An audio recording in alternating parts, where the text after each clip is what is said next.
tous et à toutes et bienvenue dans cette 52e édition de Cuisto a Casa. Alors aujourd'hui, on va commencer la semaine par une recette ultra facile puisqu'on va simplement faire une omelette. Une petite omelette paysanne avec des lardons, des oignons. Première étape, c'est nous allons donc cuire nos lardons. Donc pour 2 personnes, j'ai pris l'équivalent d'une petite barquette de lardons que je vais déposer dans ma poêle. Voilà. Je vais y ajouter l'équivalent d'un petit oignon haché.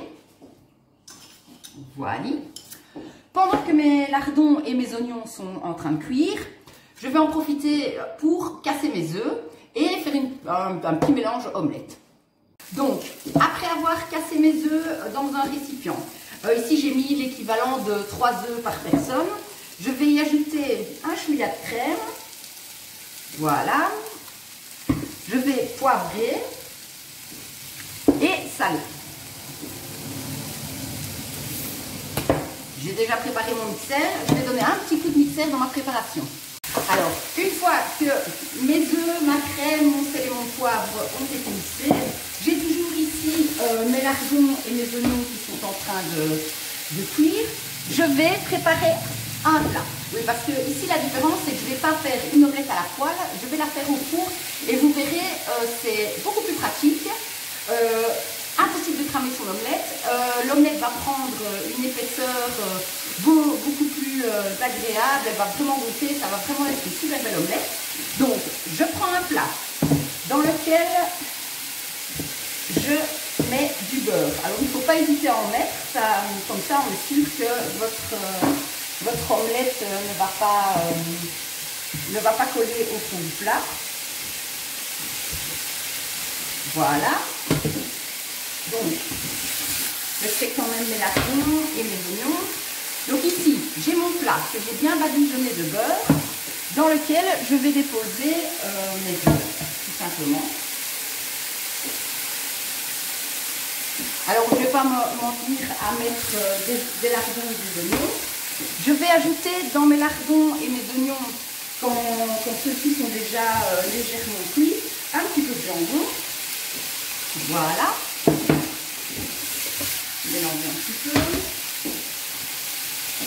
Sur ma préparation d'œufs, je vais y ajouter un petit peu de fromage râpé. Ça donne un petit peu de goût et puis c'est toujours meilleur. Plus il y a de fromage, mieux c'est. Il me restait dans mon frigo des jaunes d'oignons que je vais déposer aussi et bien les répartir sur toute ma préparation d'œufs. Avec mes lardons et le jambon.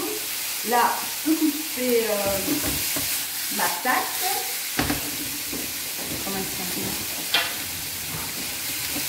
Lorsque mon petit mélange de lardons, d'oignons et de jambon est prêt, je vais aussi répartir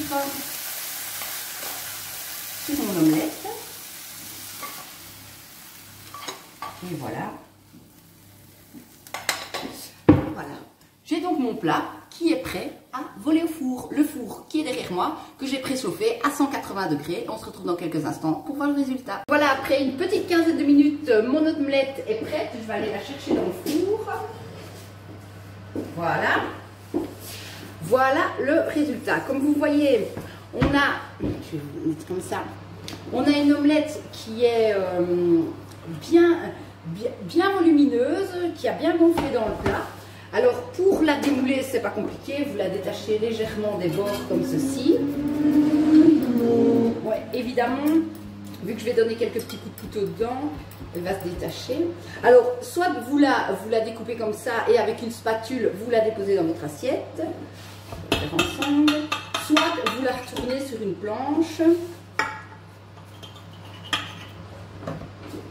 Ce qui est pratique avec cette technique de réaliser une omelette au four, c'est que forcément le fond n'est jamais un peu brûlé et on a vraiment toute l'omelette qui est cuite de manière uniforme. Je vais la déposer sur mon assiette. Alors, cette petite omelette, nous allons la manger avec une petite salade, un petit bout de pain. Et donc ça nous fait un super repas complet pour ce midi, pour débuter une bonne petite semaine.